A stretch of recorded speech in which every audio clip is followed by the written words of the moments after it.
Well, first of all, hello, Arshay. For me, Sam Puryear, I'm really excited. Uh, Number one, honored to have been asked to host Stephen Curry's first book club interview, and then to do it with you is also a true honor because I tell you what, your story is enlightening. You're truly uplifting and incredibly positive when you think about the long-term impacts it had on the neighborhood and the people involved. So I'm really excited. Also, just to give you a little background and welcome Literati Book Club to uh, this is really exciting for me. So let me tell you a little bit about myself. Again, I'm Sam Puryear. I'm currently right now the Director of Golf at Howard University in Washington, D.C.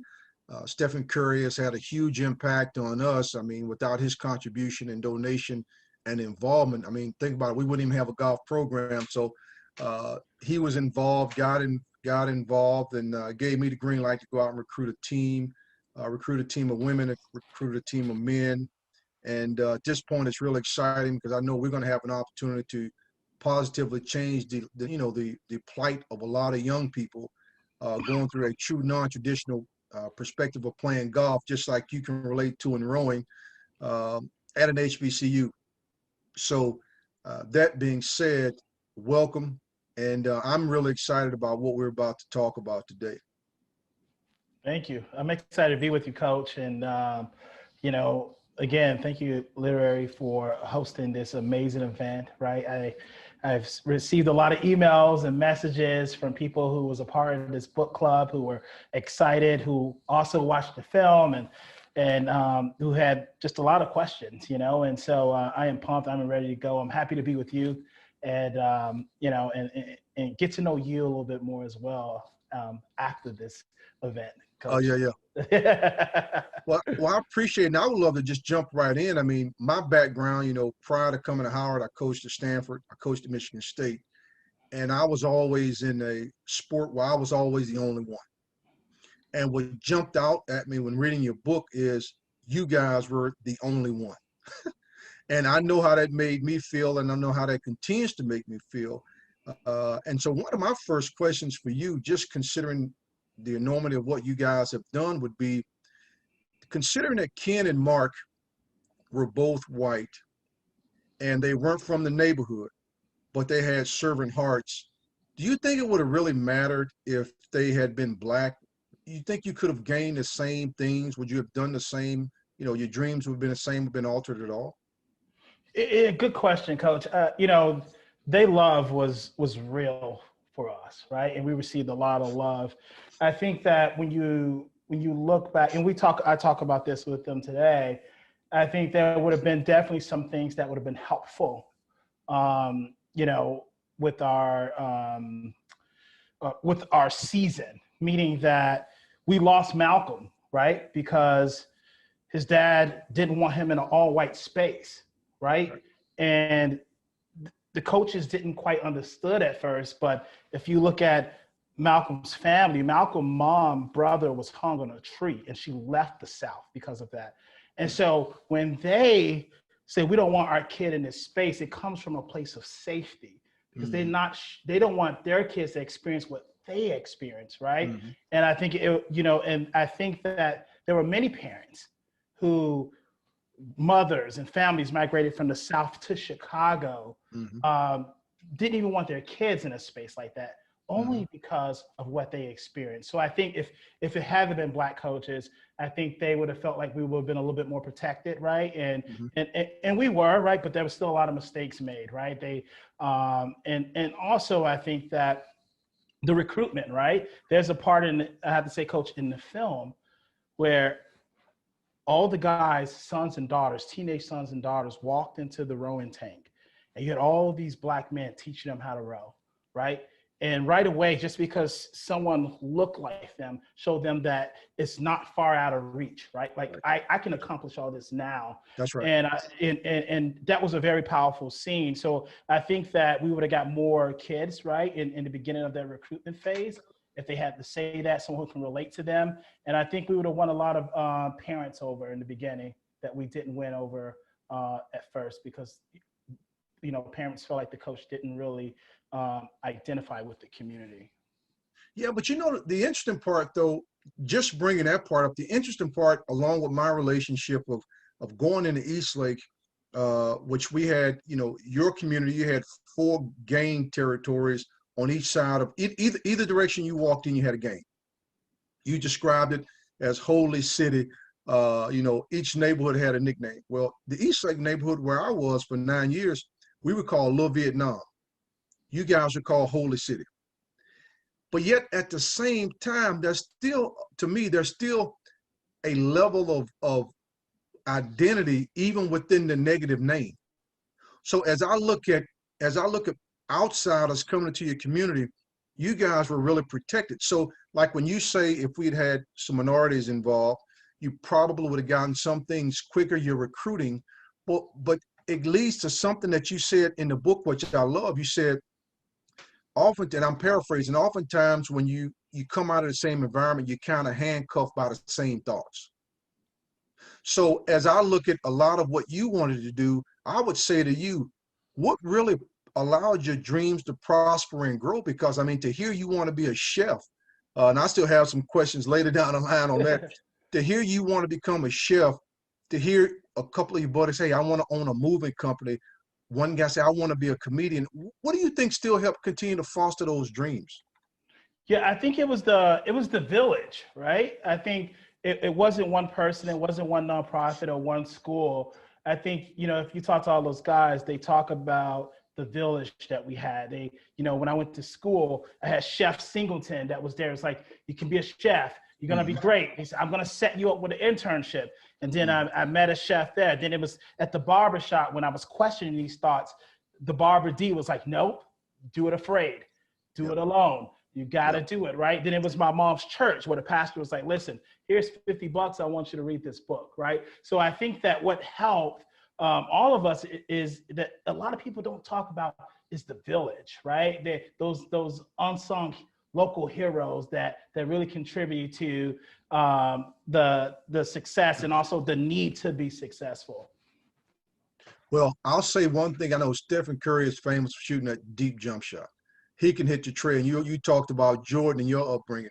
Well, the first question out of the box from one of the members of the book club at J. Rowling said, what motivated you to share your story? And to me, that's the deep jump shot.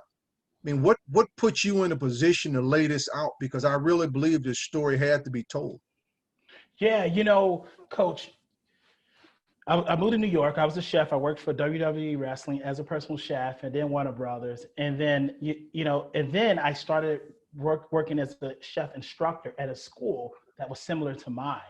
Okay. And once I started spending time with these young people, these younger Arshays, younger Malcolms, younger Preston, these memories. And these young kids have a lot of questions and they want answers and they want to know the roadmap. How do I become successful if I'm not an athlete? How do I become successful if I only live home with one parent, right? Mm-hmm. What is the roadmap to get there? And I would answer their questions and I would help them and I would slowly see them get there. But I would go back home and speak at a school and the kids there have the same question. Or I was speaking in Detroit and kids have the same question. How do I scale my way? How do I tell the story of how we became successful through this foreign sport? And that's when I began to start writing down my story and talking to the guys and say, hey, I want to give young people that grew up like I did the roadmap, but in a story form. And so that's when I started writing and it was awesome. It was an awesome experience. Well, here's a question too. And I remember, working in at Eastlake, and I can imagine in that part of South Side part of Chicago on the West Side, all of you guys were talented in something. I mean, there had to have been incredible basketball players, football. You guys gravitated to rowing. Do you think, I mean, if rowing hadn't been available, that you still would have been able to land in some level of sport? For me, I'm not sure. Like to be honest, right? So I always say that whenever there's a mass shooting in a suburban school, they talk about sending these trauma counselors in right away, which they should. And I've experienced this stuff every day and never saw anyone, no one on my team, right? Like our community, we walked out of the door and skipped over pools of blood. We heard gunshots when we slept, and I've been chased. I got into fights. Like all this stuff always triggered trauma, arguments, right? And to be honest, Coach, I tried out for the team once, right?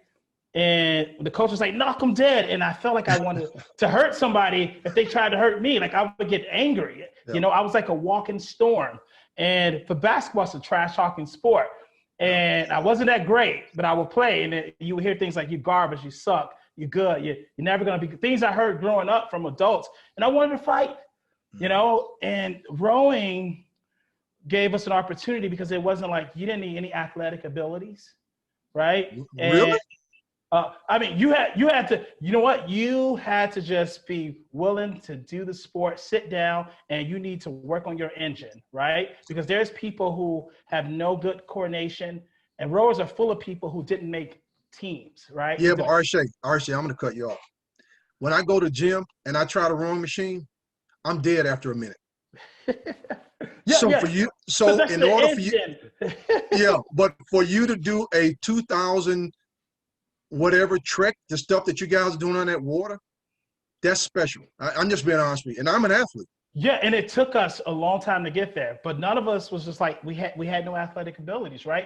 And when you sit there, you know, it's not like you know you have to jump or be fast or know how to do certain things. You sit there and you just move in one motion, and you're slow. But every day you get faster, every single day, and so we were basically just building our engine. And for me, it was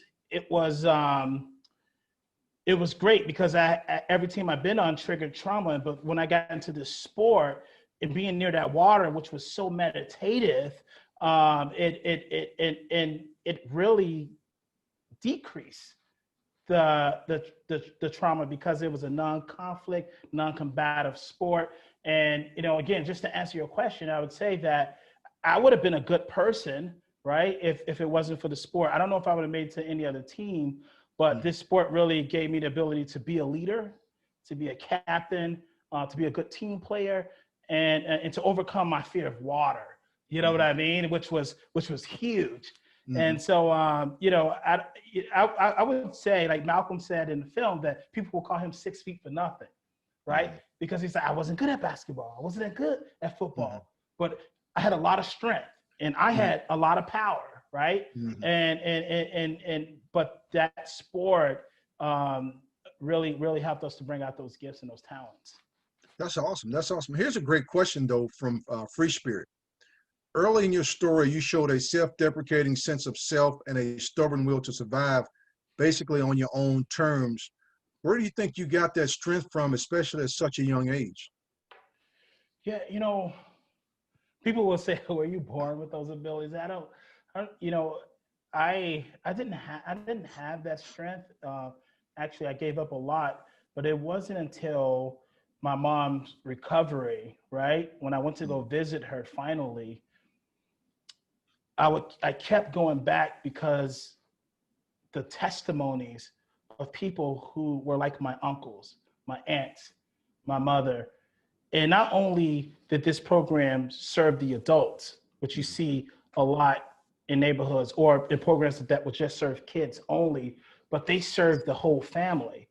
And so when they had these meetings, kind of like an NAOA meetings, it was for the kid and the parent. And to hear other kids' stories, right? And to hear every week these adults talk about how they made it through at a young age, combined with all the lessons I learned watching Black television shows like Fresh Prince and Family Matters. Like I got a lot of wisdom. That was my church service. And then the real church service, I think at a young age, the gift of storytelling from these families in my neighborhood really challenged me as a young person every single day to kind of think about things. And that was the first moment, learning their trauma, learning where they came from, and learning from their families and all the things they went through, that my perspective went from negative neighborhood to neglected neighborhood, bad neighborhood to underrepresented neighborhood, right? Because I started learning about the trauma in Chicago and in the South that I didn't really learn at school. So that kind of changed my perspective as a kid. And I became more caring for people like Alvin, when at first I was like, I don't even know about this dude. I don't even like this dude, you know? And so sitting in those services every day and having those discussions really helped me as a 14, 15-year-old kid. Well, I tell you what's interesting is you referenced in the book many times, and me being a little older than you, I did it too, but again, our neighborhoods were slightly different. You referenced a different world, understanding what college was like, and then you referenced Mr. and Miss Huxtable, and seeing how families, Black families, really treaded their way. Now that you're older, and this to me is where I think you've hit on something pretty special. Now that you've older, you went to the television, and the television in some weird way helped raise you. Those shows that you lived on aren't even on anymore. And I don't even think those same type shows exist on TV anymore. I mean, what's your take on that? I mean, to think about where you came from, what helped raise you, and the faith that you were able to exhibit. I mean, where can it go from here realistically? Because I know you right now, you're involved in so many different change agents in cities all around the United States, but it's all still a part of your beginning. Yeah, and I think, and that's why it goes back to what I told you why I wrote the book. Like, how do I scale these stories that are so powerful, right? And they was everywhere. I would mention just that A Different World scene, and every person that is Black that is my age would say, whew, wow, like, you know, Dwayne Wade taught me to go back to the place that gave to me, right? You were like, Steve Urkel taught me how to treat a girl and how to be patient, right? You know, and Uncle Phil, you know, showed me that, you know, even if my dad not in my life, I can find a Black man that can be strong in my life, right? I can find that, right? And I think that now that we don't have those shows, it's so hard, right? Because now you have individuals at schools, folks like you who are making an impact on young Black people's lives. I wish that was on TV, because I would want to play golf. When I heard about you, I was like, how come I didn't hear about this guy? You know what I mean, Coach? You know what I mean? But I think in the sport, what I'm doing now is that I am working with people. There's an organization called, a podcast called Rowing in Color, where all these Black athletes are sharing their stories and their experiences, and we're getting it out there, right? And people are hearing about it, and they want to run. I think we have to find creative ways, you know, if it's not on TV, which is hard to do, in writing books and writing stories to get it out there. And it seems like podcasts, and I'm glad that we got social media to be able to lead as an example, because we lost those TV shows.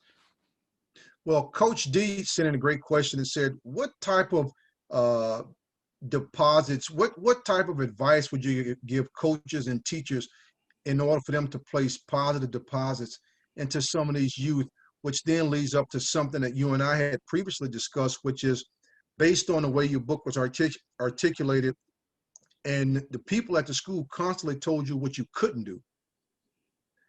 To change that narrative, what advice would you give coaches and parents? You know, I would say, this is what I would say first, listen, right? Listen to their dreams and their goals and where they want to be.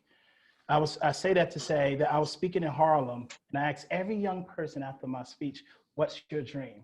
And this one kid said, to eat at Chipotle. And the kids giggled, they thought he was playing. And I remember saying to myself, like, if Chipotle was there when I was younger, I definitely couldn't afford Chipotle. I couldn't even afford the guacamole now. You know what I mean? Yeah. How about $2 for the guacamole top? No, right? And so I remember giving $20 to the school counselor, and I said, you have to make sure this kid eats Chipotle. Why? Because if you can eliminate that small dream, his dreams become even bigger. There's a new dream tomorrow. So when I work with athletes and rowers, I asked about the small dreams and the big dreams. And every day, my goal is to eliminate a dream so their dreams can get bigger. You know, I have never been downtown Chicago. And then Rowan did that. And I was like, wow, we need to go out of town. Then we go to Wisconsin. And I was like, we need an overnight trip. Then we go to Philly, right? Once we got a little bit faster, I was like, we need to compete. So every time a dream was eliminated, my dreams got bigger. And I put myself in a position to continue to do that. But I think if we can ask the young people what they really want to do, what are the small things? What are the big things? What are the things you want to do in a year?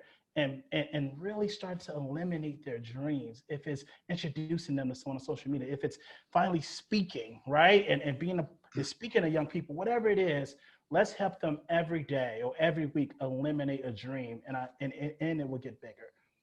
Well, I think too, another thing that you exacerbate is that there's a diamond in the rough in every community, because as I listened to you talk, and I thought about this when reading the book, and when reading your book, you talked about there was a big trip going out of town that was downtown, like you just mentioned. And then you talked about going to the University of Wisconsin, and I agree with you. It's a beautiful campus. And then you talked about going to UPenn, going to Philly, and all of that was involved. Well, I've seen the same inherent things with students in inner city Atlanta, inner city New Orleans, inner city Houston. It's the same concept. Those diamonds in the rough. What can we do as communities all around the United States to just literally give those students a shot? Yeah, I think honestly, like, and I've seen those kids go to those trips, those events, and see all these beautiful things, and then they go back home and they feel like, oh my God, I'm back here, right? And I think there's two things. I need, number one, you have to engage the parents. If my mom, if Malcolm's dad, if Elliot's dad would have went on a college campus trip with us, they would, I'm telling you, they would experience what we experienced. They would have been like, I'm going to do whatever it takes to make sure they get there, right? But we have to provide resources for the families too, the parents too, right? Sometimes nonprofits or we go into these neighborhoods and we only work with the kid and there's nothing for the adults. So if we can figure out a way to engage the whole family, I love that. I think that, we can all move together as a community. And I think one last thing is, I heard someone touch on something on just seeing a Christmas tree, right? Like downtown Chicago, it's beautiful. You go down there, you hear Sam Cooke playing this Christmas, you see the lights, Christmas trees, and you get inspiration from that. Like you can't wait for Christmas. But those things in the city invest in that, but not in our neighborhood. There's no Christmas. That kind of inspiration just changes the way you wake up, the way you think, the way you walk down the street. If I can walk out of my house and see that in my neighborhood, that music helps, right? So I think it's really investing in those communities and simple things like Christmas trees, right? And challenging leaders in the community, city leaders, city officials to invest in that way in the small things and making sure that families are involved and parents are involved. Well, that's also a great segue into something you mentioned in the book, which I love. And again, I'm paraphrasing, but you talked about the fleas in the jar. So literally what you just described, now let's just say proverbially, we open the jar. How do we retrain the fleas to leave and to do what fleas are supposed to do? Yeah, I think it's that constant mentorship, right?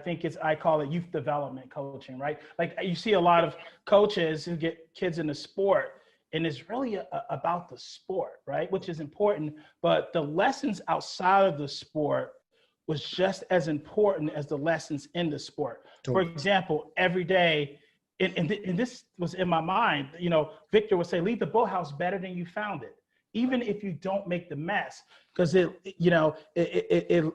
leaves room and better opportunities for the next group that comes in, right? And for me, I was like, okay, how do I leave the boathouse better than I found it? How do I leave my classroom better than I found it? How do I leave my community better than I found it? Even if I don't make the mess, right? And so those lessons that you teach every day, those everyday deposits, coach saying, hey, I do the same thing that the guy at my church used to do. I pay kids $40 to read this book on leadership. And I say, I want you to answer all these questions, right? And then tell me how you're going to apply it. And here's the cash, right? So I think it's taking your mentorship to the whole different level, right? As a coach, as a teacher, as a mentor, that will help them to continue to thrive and work and do whatever you can, right? To raise money, to make sure you just continue to let them just see things that are different, right? And because it really keeps you going. And you mentioned, and this is random, but you mentioned Coach Victor just now. Man, when I was reading the book, where did Victor go? Where did he go, man? I was when I'm reading the book and it said Victor left. I said, oh, where you going? Yeah, you know, maybe his pay wasn't good enough. No, I mean, you know, Victor, you know, I think he moved on to a different job. Alvin would say he chased him out. You know, no, but we was just kidding. I think, you know, honestly, I think Victor loved us, right? And I think he got another opportunity. And it was sad to see your only Black coach go, right? And I think Ken did a great job of making sure that he brought in Coach Jones and other Black leaders that would just show up at practice and be there. And I was glad that we had Eugene at the boathouse, right? Mm-hmm. People that we can talk to and share our stories with. But I think it was a matter of needing more security, needing more money, right? To take care of yourself. But which is a real problem in the neighborhood.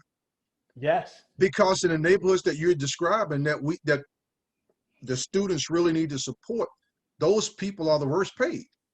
Yes, because I mean, there's teachers that I talk to now who are Black and say, you know what? It's not enough resources. I am not getting paid enough. Like, I have to take care of my family. Exactly. You know, and this has been happening for years and years and years, and we're losing good people because they're not taken care of, and it affects us. Oh, it destroys a community. But here's a question for you. So when you describe the moment that you decided to forgive your mom, you list the actions you felt compelled to take: to be patient with her, to love her, to laugh with her, talk with her, pray with her, walk with her.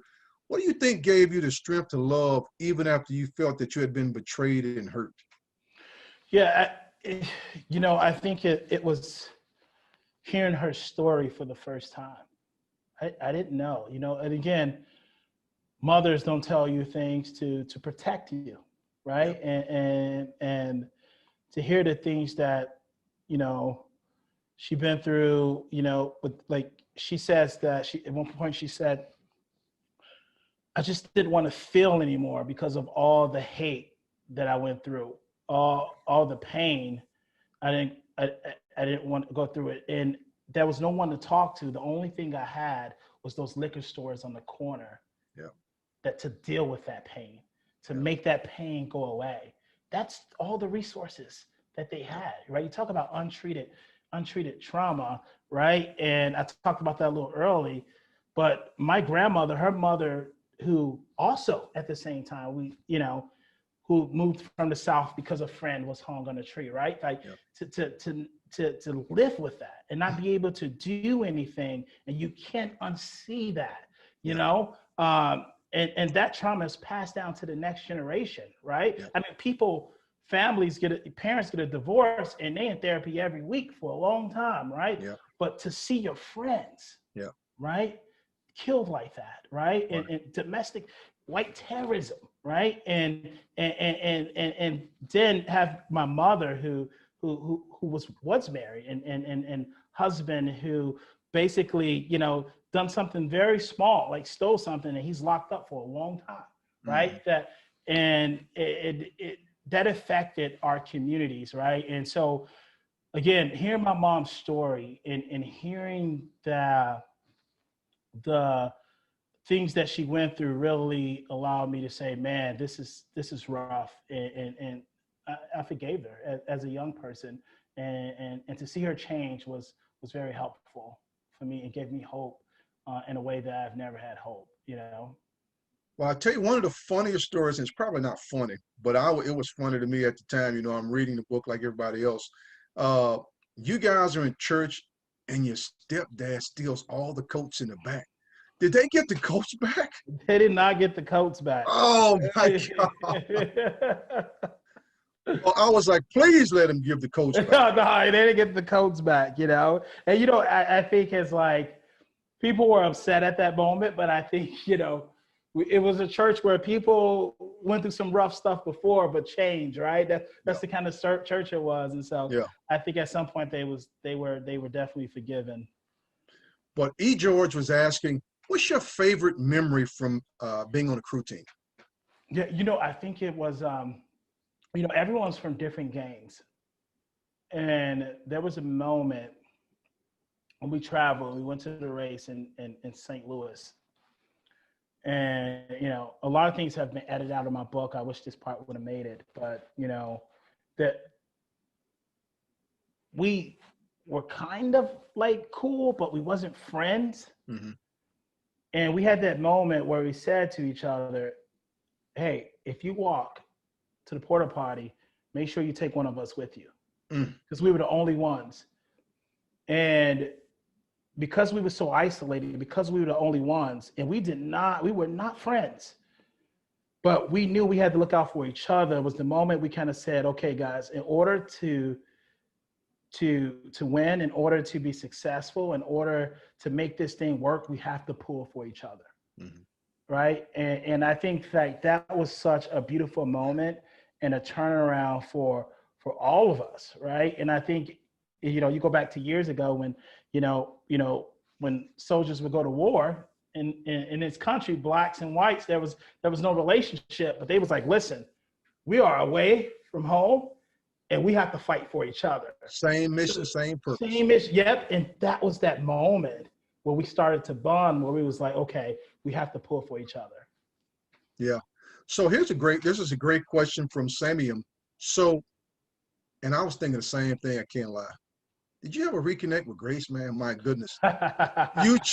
You chased her for real.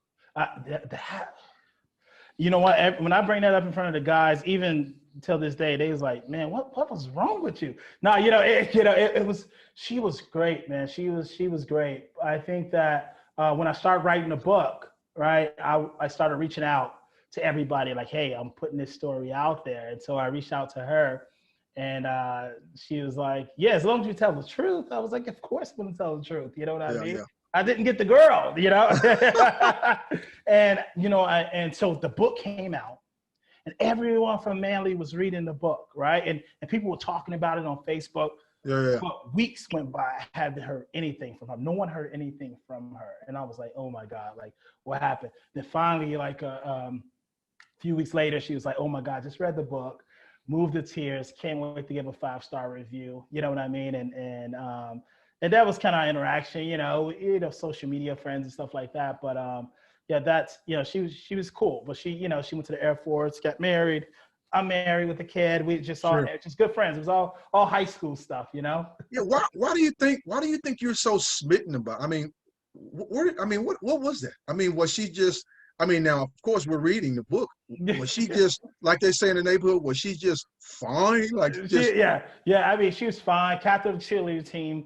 Top of the class, like the top of the class. And for me, it was like that may be the person that. I want to chase after. I may not get, but it was the chase, man. I don't know. I guess it was the chase, And I told you, I watched a lot of Family Matters. So I don't know if it was just like, watching Urkel never get Laura or something like that. But it was just like, she was just good. She was good. So I know that you're involved a lot today with programs all around the United States. Do you still see, which is a good question from Jones Y, do you still see any level of racism at all? Because as your book progressed, the racism seemed to delineate. You know what?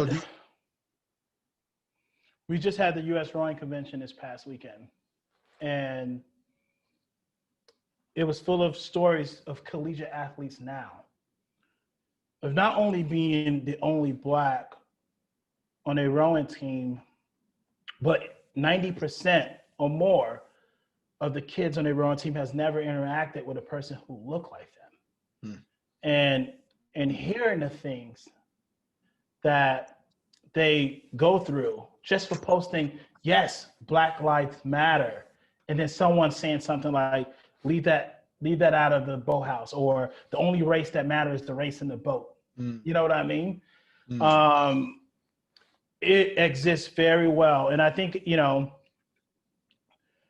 I said, I believe I wrote this in the book, I said I had to prepare for race day, and that was mentally exhausting, but I also had to prepare for race issues, and that was even more exhausting. And I think that in this sport, our young people are still dealing with it. right? It's an elitist sport. It's not just a white sport; it's a wealthy white sport, Totally. right? And yes, our young people are still dealing with it every day. Someone just posted on Instagram things about Middle Eastern rowers, Black rowers, female rowers. I mean, we found out the school who did it, right? But this just happened yesterday, Mm-hmm. right? And so this racism is very much real and it's true and is existing in our sport. And the issue of not a lot of kids of color not being in the sport is not an issue of recruitment. We have done that every year in hundreds of schools. It's the issue is retention. The boathouse is not warm. It's not welcoming. The images doesn't reflect the kids that they're trying to put in the seats, right? And you know, and so that's something that we're working on today. Well, I'll go back to again, and I started it talking about your mom, but one thing that really impressed me, I mean, I felt like reading the book that I knew you. I've talked to you now. I know that I know you. But one thing that I'm still really amazed at is your level of patience and puissance, the strength that you had with the people that you encountered. So it's funny how in your book, you know, of course you talked about your mom, but yet even as time passed and like you hooked up with Preston, you never judged that guy based on what he was doing. And he was transparent. Hey, okay, yeah, I sell drugs. But you seem to, and I've noticed this in most communities where you were from, and like we all are used to, there's a high level of acceptability. There's a high level of understanding amongst the people that live there. There's not a lot of judging. I mean, what's your take on that? Yeah, you know, I grew up with these people, right? You haven't seen the film yet. There's a part where I invited CPD to our boat to row with us. And I said, in order to find alignment, we have to refocus the lens. And I wanted to give them an interaction that they don't get. Okay. And I wanted to recast the narrative that when you watch the film or when you read the book, when you are near these guys, there's no way that you're not moved by them. And it kind of gave you a glimpse of how these guys grew up and and how the systems have failed them. But they're so good. Like the cops will tell you, and they had interviews. They tell you they learned that Preston is one of the best entrepreneurs on the west side of Chicago, right? And he still wears his hoodie and sag his pants, right? That Alvin grew up not making bad choices, but difficult choices and hard choices to survive, to eat, right? That, you know, and so everything I learned from the people in the communities who are good, but have dealt with mistreatment from the neighborhood all their lives. I mean, this gang leader will always tell me in the neighborhood, he used to say, you know, I would curse. And he was like, hey, you don't sound like cursing, not you, right? And he would say that, you know, he said, it takes a village to raise a child. And our village is drug dealers and gang members. And it's amazing that you grew up here and didn't get bit, right? But he said, whatever you do, make sure on your plate full of mashed potatoes that you scoop potatoes off of everyone else. I'd never forget that. But he was that guy where when they tore down the YMCA and all the kids, 150, we talk about this in the documentary, 150 kids just hanging out in the street now. That's where the mentors was at, the coaches was at, the chess players was at. He would say, hey, you need a pair of shoes? I'm gonna get you that, right? Yeah. Hey, this basketball court, I'm gonna make sure we pay to clean it up, right? These are good people. Right. Talent is everywhere, but it's access and opportunity that is not, right? And so we all know that. We understood that. We may see people fighting, but right, and they protecting themselves, right? But we sat in the barbershops with them. We heard their stories, and so we have that love for each other. Although things come down to it, it's hard, and there's gang members, and you have to fight so you can have help. There is an understanding that we don't judge each other because we all know that. Well, that was a great point at what Ken said to you, I think. Or he said to someone in the book, he said, he really thinks that some of those drug dealers will be great in the financial world. Great entrepreneurs. I mean, they were great leaders. They took risk, right? They had leadership skills. They. Well, here's the deal. The drug dealer has great risk aversion. The drug dealer has great fiscal understanding. Hey, the profits have to outweigh the losses. You know, there's a supply and a demand. If you think about it, there's truly a spreadsheet for a drug dealer, but it's not written down. It's not written down. You won't make money if you don't have the product. Yep.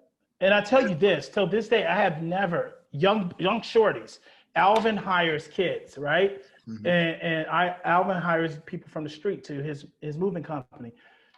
There's never been a kid selling on a kid on the corner who's selling drugs. There's never been a time where Alvin went up to them and said, hey, stop, I'll pay you this much an hour, stop selling drugs. A kid has never said no. Wow. They all said, okay, I'll stop. And they worked for him. No one has never said, no, I want to stay here on this corner and I want to continue to do it. Well, no, that's great, because now that's going to lead to my next question from Time to Read. What is the best way for somebody to support not only communities like that, but your efforts and what you're doing presently with these young people enrolling? What can they do now? Yeah, what can they do to support you? Yeah, it's a number of things, right? So we started the most beautiful thing, Inclusion Fund, right? And that brings the sport of rowing to schools like Manly, right? And we go there, we actually go there with our team, we recruit the kids, we make it exciting for them. We introduce them to college coaches, right? We train the coaches. We use the sport as a form of healing first, and then a sport to compete. We give them academic support, social emotional learning help. We work with the families, college readiness, everything they need. And I think, it's honestly, it's always, people can always give money, right, to the Most Beautiful Inclusion Fund. Is those who, if you have a skill, right, if you teach entrepreneurship class, message me, right? We can use you virtually. You know what I mean? We will love for you to come and talk about your company. We'll love for you to talk about the economy, the importance of networking. So I think you message me, and I think that there's always a place for people, but I think it's an opportunity to learn. And I would say, go to the community first, get involved in something, right? Talk to someone, learn, ask questions. And I think that people in the community will always point you in the right direction. So Jay Rowling asked a great question too. So what support did you have getting your book published? Do you think there's enough support for non-white authors? It was hard for me. It's not a lot of support. It was rough. I mean, first of all, I tell you this, Coach, that I have messaged so many agents and talked to agents face to face. And you know what they told me? They said, you have like 90 seconds to pitch your story, whatever. Did you win? And I said no, and it was like, not interested. Oh. And these were no one who looked like me.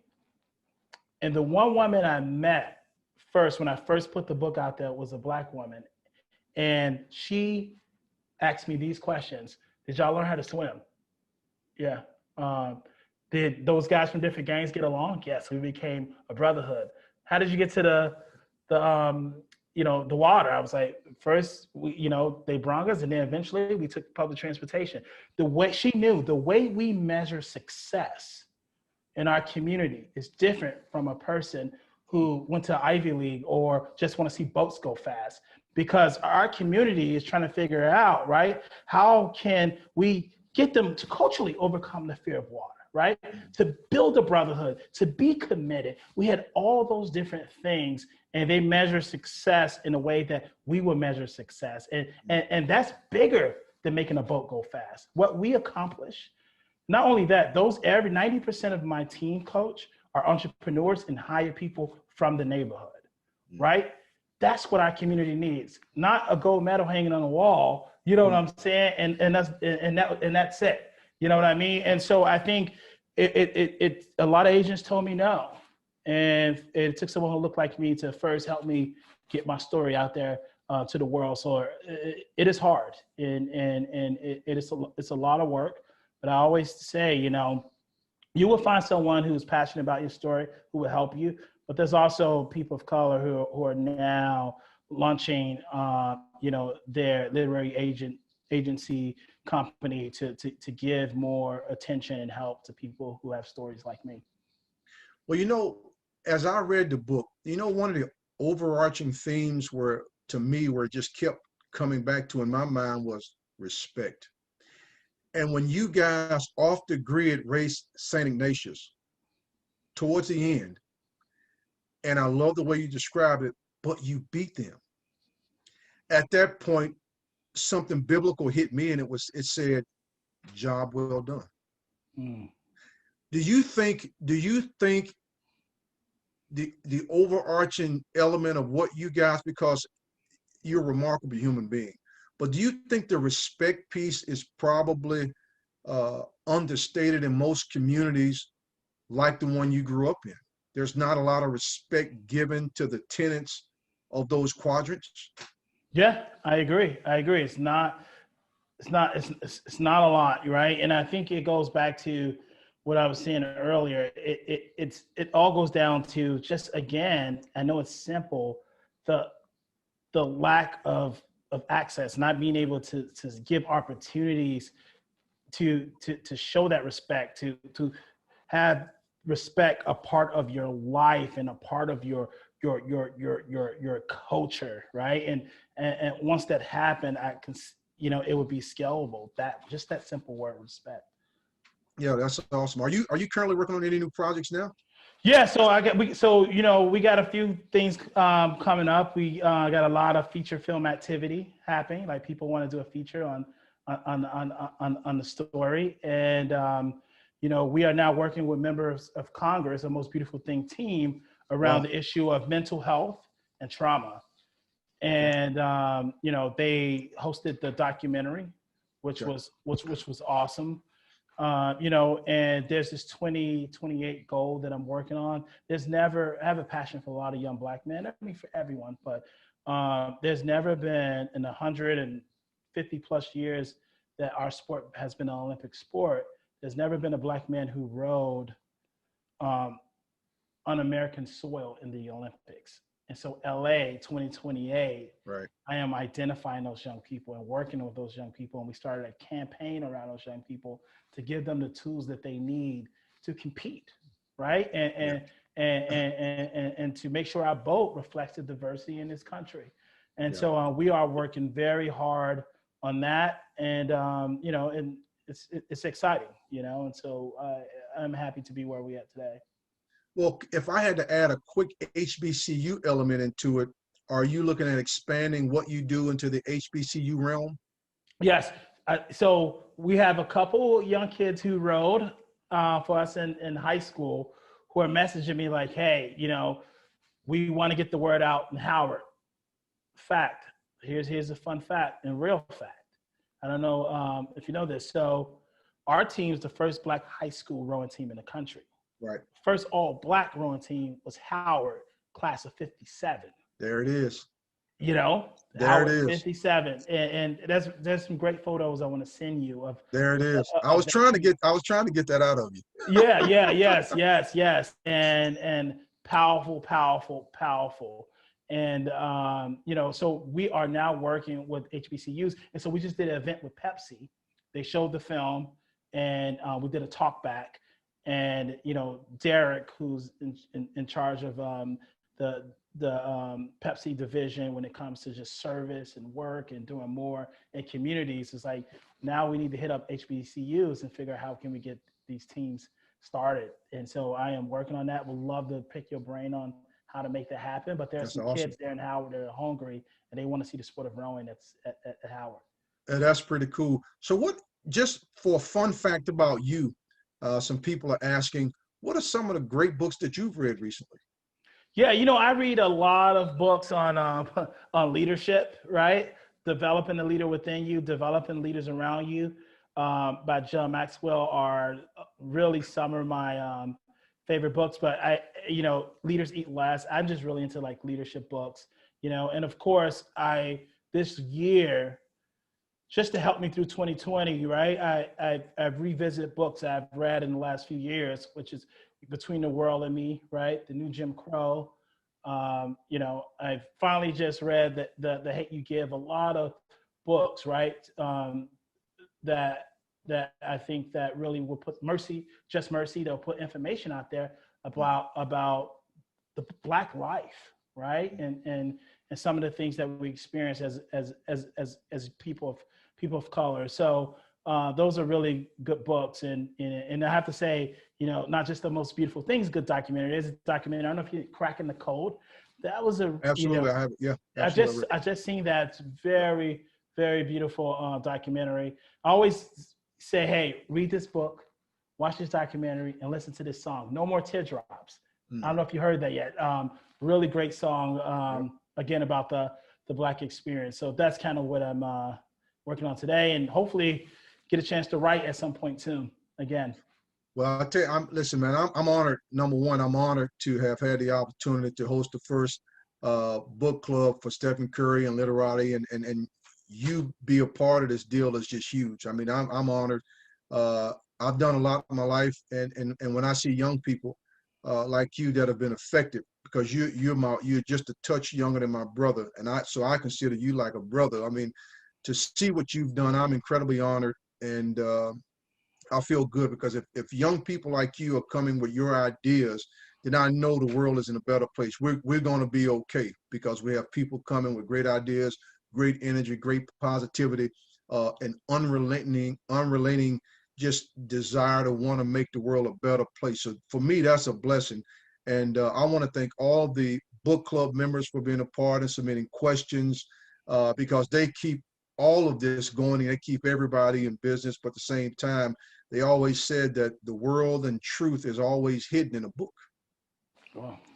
And so what we're doing right now is uncovering the world and uncovering some hidden truths. So I think it's exciting, and I'm definitely inviting everyone to continue to read using the app and go through the app. I mean, it's just amazing at some of the things which are transpiring right now. I want to give you a couple minutes to articulate some of your final thoughts, and then we'll continue to keep this movement going. Yeah, I was just say again, thank you all. Thanks, Steph, for picking my book and putting the book out there. You know, the biggest lesson I learned in the sport, you know, coach, is 8 people in a boat, right? So the biggest lesson is that I can't do the work of 8 people, but I need 8 people to do the work, and we'll get there much faster, right? Yeah. And so how can we get everyone moving together? There's communities, sports, schools that have a 4 moving to 8, and it's heavy and it's hard. Mm-hmm. And so my hope and dream that through this book that everyone get involved in something, right? We can't build the bridge in one day, but we can all can lay one brick as perfect as we can. Mm-hmm. Right? And for some people it's giving, for some people it's volunteering, for some people it's standing up against injustice. Sure. You know, it's many different things, but just lay your brick and we will have that bridge. And so again, thank you for reading the story and do it afraid. You know, that's something that the barber have told me, and I would never forget, right? You know, I was never fearless growing up. I had a lot of fear. I was scared all the time, but courage isn't being fearless. It's being afraid and doing it anyway. So yeah. Continue to step out and do what you know, do what you do best, and let's build one nation on the love, right? And I think great things will happen when we decide to do that. Well, before I let you go, I'm going to give you, this is my last visual. This is incredible. In my head now, all I can see is that final image of you rowing until you cramp up at the very end. And that just, to me, seems so symbolic of life. If you can give it all and leave it all out there, then you've indeed done a job well done. And with that, Arshay, you did a job well done. And what you're doing around the world is unbelievable. And hey, brother, I'm proud to call you a brother, and I'm proud to see what you're doing in your community. And we're in a better place because of people like you. Thank you for your time. Thank you. Appreciate it. Thank you. Thank you.